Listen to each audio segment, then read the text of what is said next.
Wholeness, beautiful beings, welcome to my channel. My name is Rashida Silvertree, and today's topic is about, it fits under the category of cycles and seasons, why some resist the life-death-life cycle. Why some resist the life-death-life cycle. I was not the first one to coin this term. Actually, this comes from the author of Women Who Run with the Wolves by Clarissa Pinkola Estes. And it's a phenomenal book. Men and women of all ages should read this book. It really dives deep into the wild woman archetype that I vibe very strongly with, spiritually, mentally, physically, all the E's. But at the very beginning of the book, which I've read, I believe twice so far, and then throughout the years that I've had the book, it was gifted to me, by the way, by Kindred Spirit, and I'll just like reread certain portions of stories. But it at the very beginning of the book, she spoke of the life cycle, where you have this feminine energy pattern. I've mentioned so many times before of the cyclical nature of feminine energy, the cyclical nature of true human nature. We are programmed, trained, and conditioned to believe in linear time, right? Where it's just the beginning, middle, and end. But we all know, and we have all experienced the complexities of life, where you'll experience a high at the beginning of your life, and then you'll experience a low in the middle of your life, and then a high again in your life at the end of your life, or at the beginning and middle of your life you experience a lot of highs, a lot of success, and then towards the end of your life, a lot of failures and setbacks and whatnot. We all have very complex webs of events and happenings and experiences within our life that go well beyond the programmed linear time. But what I find very interesting, and what I felt very moved to share this message, is because we're in the month of March. I know this week we will have the spring equinox in a couple of days from this video's posting, and then we also have a large eclipse happening. And then in the next 2 weeks, I believe, we also have, we have that major eclipse. Not this week, but in the next couple of weeks. So the end of March to the beginning of April, we have a lot of energy, and eclipses are all about really big change, transformation. And it's a very transformative time. I feel like my brain is going faster than my lips, so pardon me, because I just have such a collection of messages to share with you all right now. And so why are some in resistance of the life-death-life cycle? We are born, we live, we die. We are born, we live, we die. We have this all throughout our lives. It's there, it's hidden, right? It's hidden within the patriarchal makeup of society. But we have the beginning of when life is we breathe our first breath, and we suckle on our first feeding with our mothers, right? And that's a whole phase. Usually that's from 6 months to some. I've seen mothers do all the way up to 4 years old. That's a bit long, but they say 6 months to 2 years of breastfeeding and that connection that we have with the mother, and that's a whole cycle. And then that cycle closes, right? There's a separation. There's an ending where the child is being reared away from the mother's breast, and is taught how to eat on their own and independently, and the child searches for food on its own, right? We teach them how to use a fork and a knife and how not to make a mess everywhere. And they slowly enter into that phase, a different phase of their growth. And then they learn how to eat on their own. And then around like from 5 to 12, right? You have meals, they have meals prepped for them. They start to express their likes and dislikes of different foods mom will make, or their favorite foods, mom will make or dad will make. And then by the age of 12, 13, after watching and observing mom or dad in the kitchen making and preparing meals, then they begin to prepare and make their own.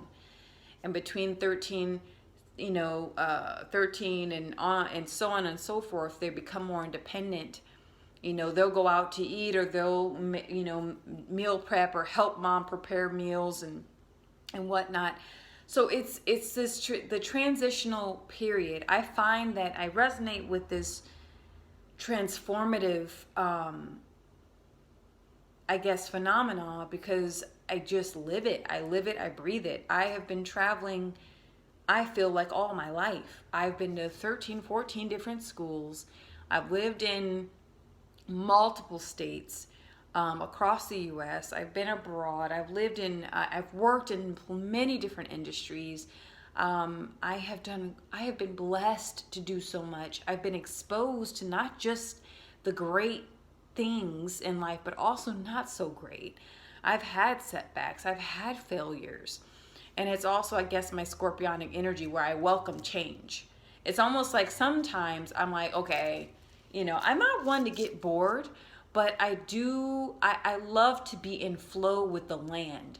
I will say anytime I've traveled to a new state, to a new region or a country, I always try to connect with the nature, the land that I walk upon, the land that I drive my vehicle on. I go to parks, I go to the trees, I connect with it, and I ask, like, what do I need to bring to the table, to this region, to this land, to the community? What do I need to look out for? What can I improve on here? What can I release? What can I receive from this place? And I don't get those answers right away. I really don't. They don't come in the form of like a words, right? It's very spiritual, it's very deep, it's very intuitive. And I'll receive messages like, oh, you'll be here for 7 months, or you'll be here for 2 years, or you'll be here for 5 years. Just cycles, and I get a feeling like, okay, this is my time to take on this new job or this new position, and then I'll know when it's time to exit, right? And some people they really have a hard time with listening to that inner compass, the internal compass that gives you direction, that gives you guidance on when things should come to a close, when things should be left alone to their own devices, when things should just kind of dissolve, if you will.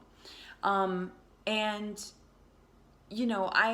think, if anything, the hardest thing for me are certain connections I've had with people in my life. I know sometimes I'll just, okay, it's done. Like, the connection's done. There's no need for you to contact me or for me to contact you, right? Not in a negative way, where, both parties are leaving bitter. And then, yeah, sometimes it's not always a very sweet and loving ending.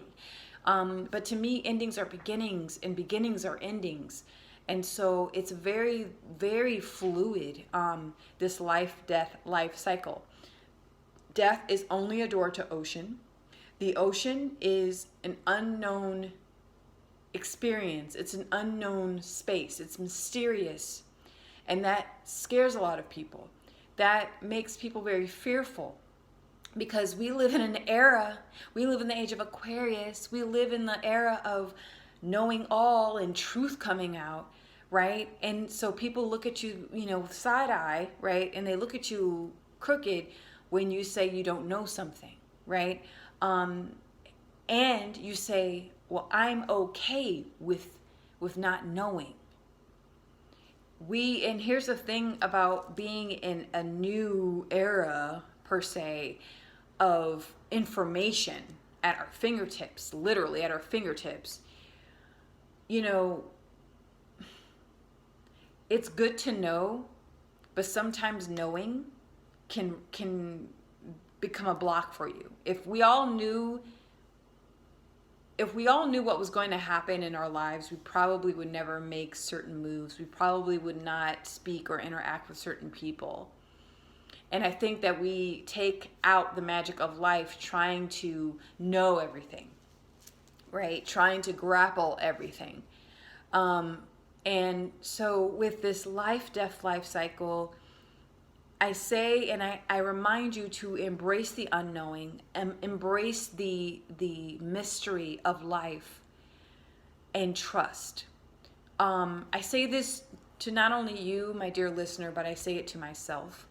I have suffered through a lot of stagnation recently in the past 3.5, about 3 months. I'm slowly getting out of it, and I think with the aid of, this upcoming spring equinox, and with, a very, very huge, like a huge eclipse. Like if you're needing to close out on something, you need to close a deal, you need to start a new job, you need to end a new relationship or end a relationship or connection with someone. You're needing to literally close out. Eclipse energy is the best time to do that.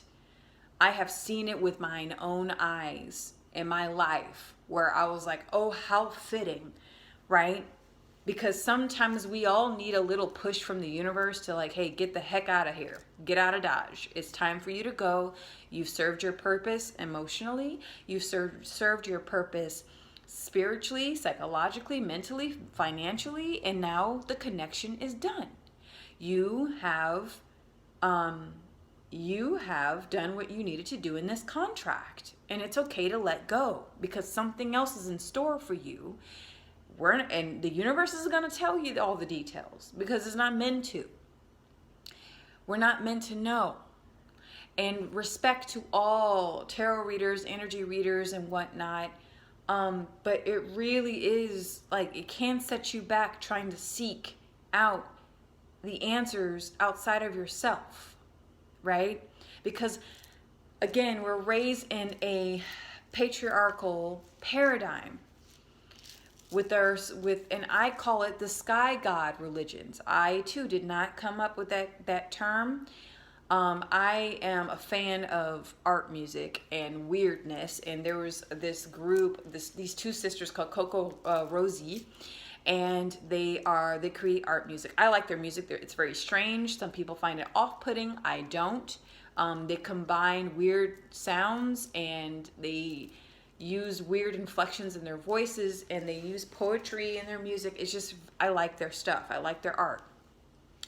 But they, in one interview I listened to them, and they said sky god religions. And I said, what's that? And then they were saying something about sky god religions have a strong patriarchal grasp, right? Sky god religions have us look where our heads are bent up and we're looking out, eyes wide open, looking at the sky, praying to the sky, right? Because we're trained at a very young age that all of what we seek is outside of ourselves. That's sky god religions, okay? Meaning Christianity, the Islam, Judaism, and any other patriarchal faith where the man is center, right? Women come from man, right? Women must submit to men. That is a belief system. It's a very powerful belief system. And then you have Earth Goddess way, where, and I don't want to say it, well, Earth Goddess religions, okay, that are earth-based, and they have you close your eyes and you go within. Each path does something for everyone. But I notice that with the transitional periods in our life, we completely, for those of us who come from a very strong sky god religion, right? it's the faith. We lack faith. All the while our eyes are open, we're screaming out to the heavens, we're reciting all the sky God prayers, and we're just like, help me, help me, help me, help me, help me, help me. And what I ask of you is to close your eyes, get grounded, sit close to the ground, close to the grass, close to the floor, close your mouth, stop spewing out all the prayers and the mantras, and just listen. When we listen during transitional periods of our life, when we're going through life, death, life cycles, and we pause and we listen, that opens the channel to hear the higher power. Okay?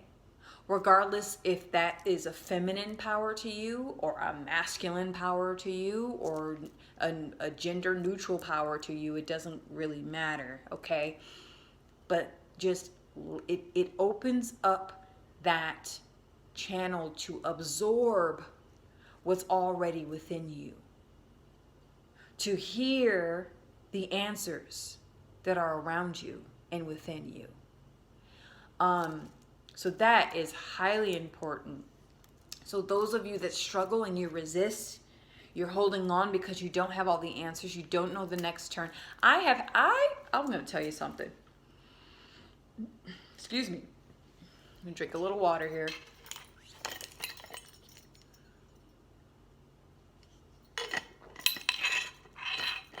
Back in 2016, okay, spring, around this time, by the way, okay, it was March, April. I was involved in a car accident. A couple months later, I broke up with a boyfriend, so that was in May. By August, I decided to leave my job, okay, my job at the time. Then I had to attend two or three funerals within 2 weeks of each other. Then, and without a car and only so much money, I made the decision, or I guess the decision was already made by the universe, okay? I just had to trust. A group of friends were like, hey, we can get you out to Arizona. Okay, we can get you out there, but we can only take you halfway. So I ended up within 2 days driving with no car, right? Being driven from Indiana all the way to Colorado, sleeping on somebody's floor. I went to this huge convention thing for essential oil business, doTERRA. I was just going with the flow. That wasn't my focus at the time, right? But I went anyway, because that was my only ticket out. And then I landed. Another friend of ours, I didn't know very well, really a complete stranger, 2 women, they said, we can give you a ride to Tempe. We can get you there, to Tempe, Arizona. And then I stayed there for a month, not knowing where I was going to sleep, not knowing where I was going to live. I had no address. I had no car. Only so much money. And I was sleeping on my acquaintance's boyfriend's studio apartment, which after 2 weeks, he looked me dead in my eyes and he said, listen, by the end of the month, if you don't have a place to stay or go, I don't know what to tell you, but you can't stay here.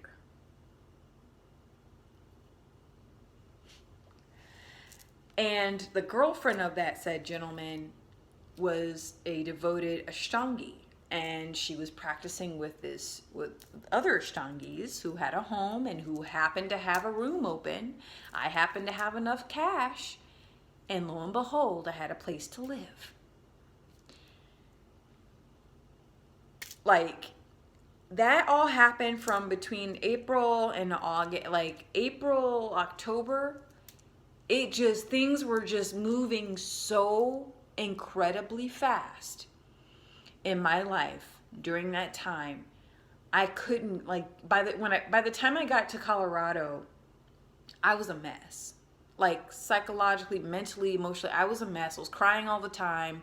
It was only like a 3-day or a week convention thing. It was just, things were moving so quickly. But I shared that personal story with you all to say, embrace it all. Embrace it. It's a wild ride, I know. And some of you, you know, within a year, you're like, what?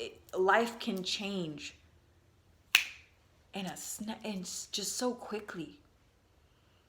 We get over attached, and then we build that resistance, and then the universe has to work extra hard to get your ass moving. You're like, no, I like this my paycheck of $1,100 every other week. I don't want to give that up. No, I like my boyfriend, and he's committed to me. I'm loyal to him, but we're not really compatible, but I like it. I'm comfortable. Right? You see where I'm going here with this? The more you resist, the bigger and harder the wake-up call is. And some of you guys are overdue. And you know it. And you know it. And now that we've entered into the age of Aquarius, right? As most Western astrologists are so geeked about this, right? But, I mean, there's some truth in everything, right? There's some truth. Yeah, but everyone can feel it. There's definitely a shift, for sure. But some of you guys are overdue.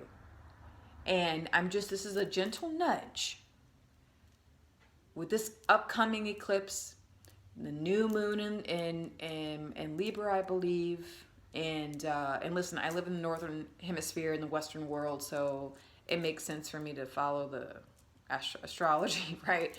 Western astrology anyway. But I'm a student of all different things, so I don't glue myself to any one way, but there's truth in a lot if you do enough study. But be ready for a ride, for sure. And I kid you not. I kid you not. Things really fall into place when you let go and you embrace the unknown. You embrace the mystery of the experience. And listen, I love to plan. I like to have all my little rubber duckies in a row before I make any big, big, big leaps. But that can only take you so far. That can only take you so far. So please, with this message, thank you so much for tuning in, and may this message find you well and whole. Remember to expand your consciousness. Remember to embrace supreme, loving guidance. And remember to evolve your human being. Next time.